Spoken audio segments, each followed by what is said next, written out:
In this video, we'll discuss how to view your bill. First, we'll start by going to www.morgan.edu and selecting My MSU. You'll then select Banner WebSIS and click on the lock icon. Using the credentials that were provided in your admissions materials, please enter your username and password. Keep in mind that your username is your email without the @morgan.edu.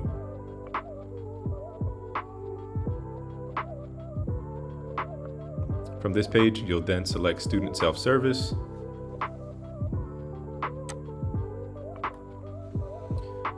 In your Student Self-Service portal, you'll see a list of options.